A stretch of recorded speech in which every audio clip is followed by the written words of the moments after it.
So the new moon this month, so as I'm filming this, December 2025, is moving into Mula Nakshatra. So this is further along in the zodiac. It's number 19. It's in the sign of Sagittarius.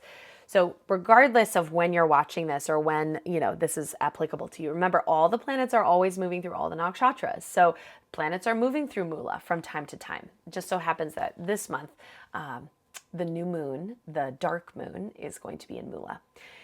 So what are we thinking about? So again, moon is our mind. So I'm talking about this related to the new moon. So like this is where our head might be. We're all going to have a different experience with what I'm about to talk about, but our head is somewhere between full moon and new moon energy because the moon represents our mind and our emotions.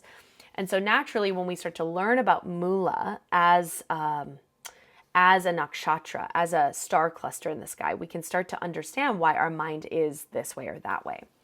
So the Mula as a sign is ruled by Ketu. All the nakshatras are ruled by a planet. And Ketu is one of the shadow planets, all about karma. And karma is a large topic. I'm going to summarize it as succinctly as I can because Mula is a nakshatra all about very intense karma. Karma is the result of our actions. We're creating karma all the time, whether we're bad karma, good karma. Again, let go of bad or good. Every action that we take has some results. It creates ripples out into the world. And those ripples not only affect us, but they affect others. And so as humans, we're always putting out these ripples. And when we take an action and we experience something some way, we can only experience something that we've experienced.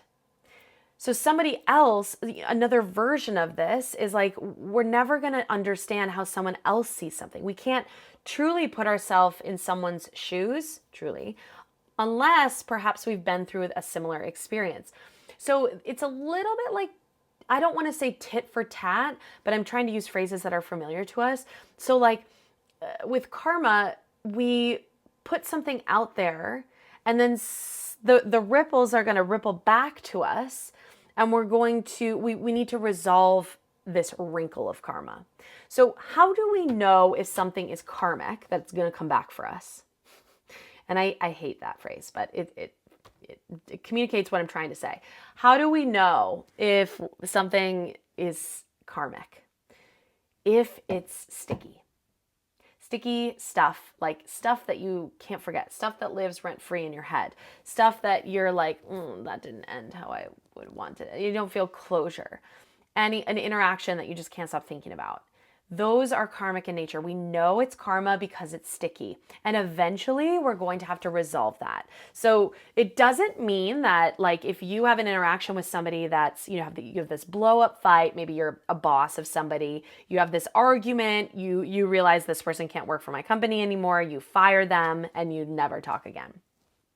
You still might never talk again, right? The forgiveness aspect comes within ourselves, but we may resolve that wrinkle with another employee later on in our business, right? So like, or the resolution might come with an aha moment in therapy or like multiple aha moments when we examine ourselves, we examine our role and our action, right? We examine our action and then we see it in a different way. We see it in a way that doesn't create more wrinkles, doesn't feel sticky. Right? Have you ever felt that where you feel resolved, you feel complete, and then you don't find yourself thinking about that thing all the time? So sometimes also, especially when K2 is involved as a planet, karma can come suddenly.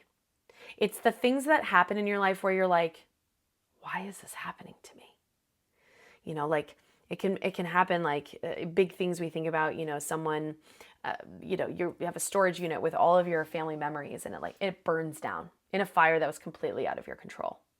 There are some things where it's very obvious, we fired this employee, it was a big blow up fight, and then we have to resolve this later on so that, we can smooth that wrinkle in our karmic shield, so to speak, or our karmic, layers.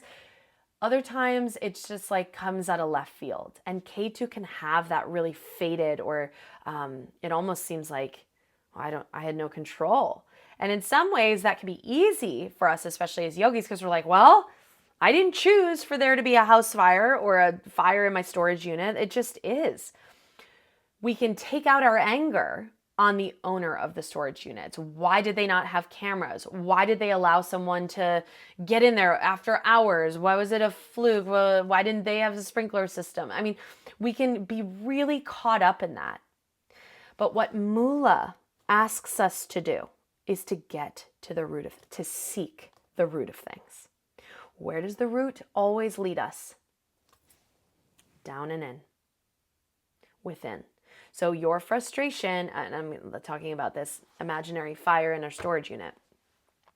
Your frustration, yes, outwardly it's with the owner of the building. It's with not having sprinklers. It's about why me, why me? Ultimately, when we continue to examine what is the root of this? Well, it's because I had a scrapbook in there that my grandmother gave me, and I don't have another copy of it because I didn't make a copy of it, and now it is all lost. And then when we go even deeper, why is that important? Why that? When we keep asking why to ourselves, you can do this in your journal. Why? We're trying to get to the root. It's like, well, that I can't feel connected to my lineage any other way except through this book. And why? Because I was never taught how to connect with my lineage beyond this scrapbook. And why? Because I never encountered, you can keep going, but ultimately when you get to the root of things, then your next action becomes clear. And you're like, I want to get in touch with then I'm going to go on this ancestry.com. I'm going to talk to my living relatives about, try to piece this back together. I'm going to be smarter in the future with my really valuable mementos, maybe save them to the cloud or all these actions are a result of getting to the root. Now, this is also connected with the goddess Nirti, Nirti, Nirti, and she's the goddess of destruction.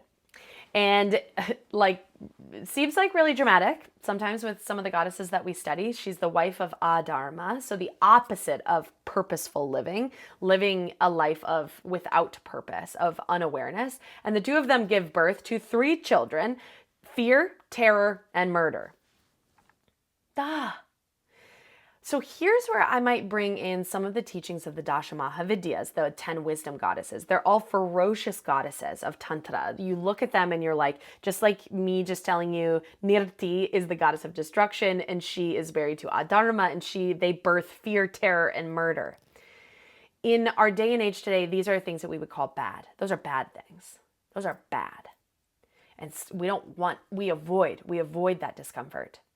Especially, this month in particular, we're talking about Rohini. Rohini is like sensual comfort, creativity. We avoid discomfort on the shadow side of Rohini. So wherever we are with Mula, we start to view these things from a different lens. This is not saying like, oh, murder is good. Please do not take my words literally in that way. That is not my intention. My intention is like, being able to look in the review mirror of your life, see something that scared you or triggered you or, had a really big impact on you. And to be able to unpack it in a more neutral way. Just same way you would look at a picture of Chinnamasta. Chinnamasta is the headless goddess. She cuts off her own head and then the blood from her wound nourishes her attendants, her girlfriends essentially. And then a spurt of blood also nourishes herself with her own head that is hanging from her hand. Like, whoa, that's an intense image. But when we can look at the symbolism of the image, we start to be able to experience it on a more symbolic archetypal level. And that's what Nirti is all about, the destruction of our conditioning, the destruction of this like black or white way of seeing the world. So when shit happens, we don't always have to be the victim. We don't always have to be, and again, we're human. So like, please don't stop being human. Please don't stop being, tuning in with your emotions. When we're working through stuff, when we're doing the work, this is our opportunity to look at things in a way where like, okay, that time in my life was bad or was scary or terror I had a lot of terror. Like COVID was that for a lot of people.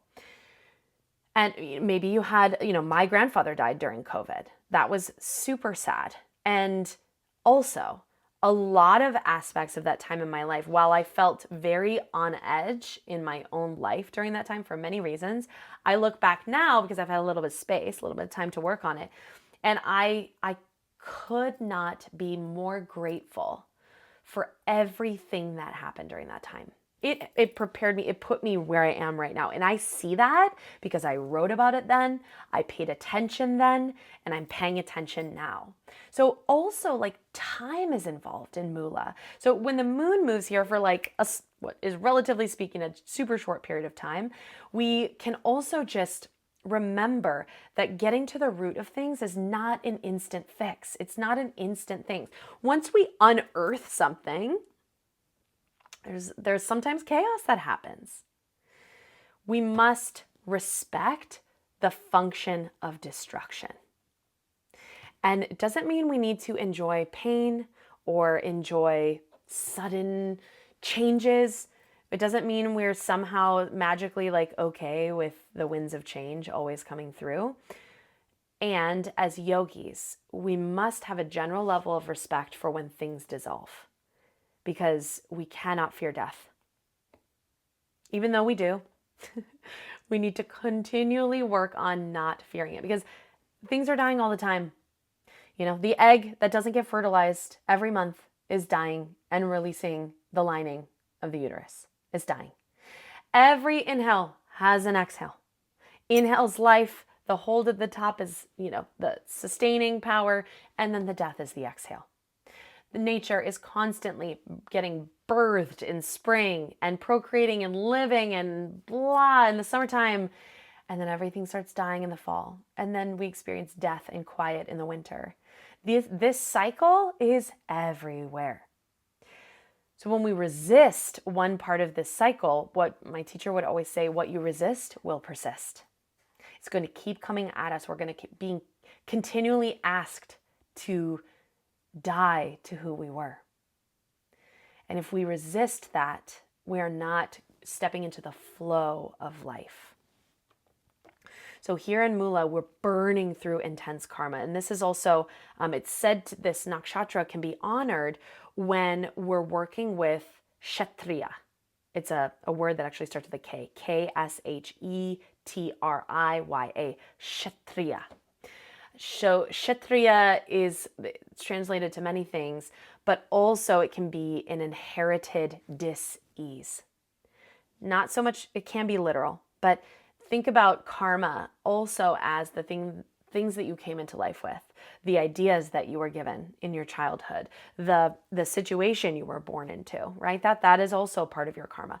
It's past lifetimes, the things that are unfinished from a former lifetime. Don't worry, they don't go anywhere. It doesn't go poof, oh, I die and I'm all good. It's not that we're being punished for sins of the past. This is it's a mismatch. The idea is that we want to experience all facets of life as a soul. That is the point. And so with that, if we haven't experienced one angle of something because it was unfinished in a former lifetime, we will experience it. We will. That is why we're here.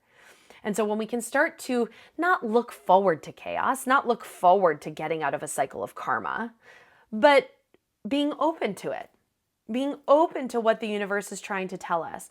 This inherited dis-ease, what might appear as incurable, how does a cure happen? Like physical body cures, medication, vaccination, whatever it is, like extraction of the thing that's, if you have your appendix out, right? The cure for appendicitis is having your appendix pulled out. That is a physical cure. I'm talking about like a spiritual cure for a dis-ease that is inherited. What do we need to do? We need to get to the root of it. So these karmic patterns, karma goes way beyond just our life and our actions. We carry the karma of all those who come before us. So ancestors, anytime we're talking about K2, we're talking about ancestors, those of who come before us. So ancestral practices can be incredibly powerful. Just what does that mean? Looking at photos, talking to family members. If you find yourself around family, record them, write them down. Notice like what resonates with you from stories of your past and those who have come before you, and how that is playing out in your life today. So we need to let go of self-destructive tendencies. Oh, I caused this. I asked for this. Woe is me. Why is this happening to me? We are the source of our own destruction because we don't know better. So our job as yogis is to continually learn. And once we start learning things, the more we realize we don't know. The more we know, the more we realize we don't know. That is our path. So when we let go of self-destructive tendencies, just like looking at surface level, I've been taking the same medication, and I'm not downplaying medication. Medications are very important in a lot of scenarios. But sometimes if you're on a medication I was just talking about this with a friend, if you're on a medication for high blood pressure and you're like, okay, medication's good, but what about getting off that medication? Could I get off that medication? Could I manage blood pressure in another way with mantra, with meditation? Some studies have shown that it's possible, but there's no hurt in exploring it. As long as we mindfully tread in that new direction, see what happens. Your life is a laboratory for exploration and for discovery and for trying things. At summer camp, where I did leadership facilitation, we had this phrase, try it, change it, try it again. So it's not just try and do the same thing over and over, expecting different results, which we know is the definition of insanity. It's try it, change it, try it again. And that's really all our life is. We try something, we change it slightly, and then we try it again. All the time. So burning through this intense karma, really setting ourselves up for a grounded experience, and then looking at things in a different way. The symbol here, this is where I'll close this conversation about Mula. The symbol is the elephant's goad. So the goad is this device that, an elephant herder, or like Ganesha carries one of these, which is ironic, but the idea of an elephant herder, think about an elephant, big animal. Again, doesn't take direct 90-degree turns immediately. Think about like turning a huge ship in the direction you want to go. It takes poking and prodding to get that ship, and continual poking and prodding. That is and sometimes this shows up as pain or triggering, or looking at something, the same thing you've been looking at in a new way. The poking and prodding keeps us going on our spiritual path, not just putting our head down, going one direction, doing what we're told, but being a co-creator in this path and constantly encouraging ourselves as a spiritual seeker, as a yogi on the path. It's never ending. You never reach enlightenment, and then all of a sudden you have no pain, you have no problems. As a householder, as somebody who's living in the world, that is the definition of living in the world. What we do have control over, what we can change, is our view, right? When an elephant slowly changes directions, instead of looking this way, we're now looking this way. The view is different depending on where you're looking. So we're constantly being mindful. What is my view? What's in my line of sight? This is also dristi, right? We use this in asana. What is in my sight? And then what am I not seeing? I need to shift my view in order to see something different. So the goad helps our soul remember that there's this poking and this prodding, because if we resist that, we're just going to be in pain. And we're not going to know the root cause of the pain. So do what you need to do. Do yoga, do therapy, do journaling, do art, do running, all the things. Do all the things that resonate with you. See what works. Try it, change it, and try it again. So that is Mula.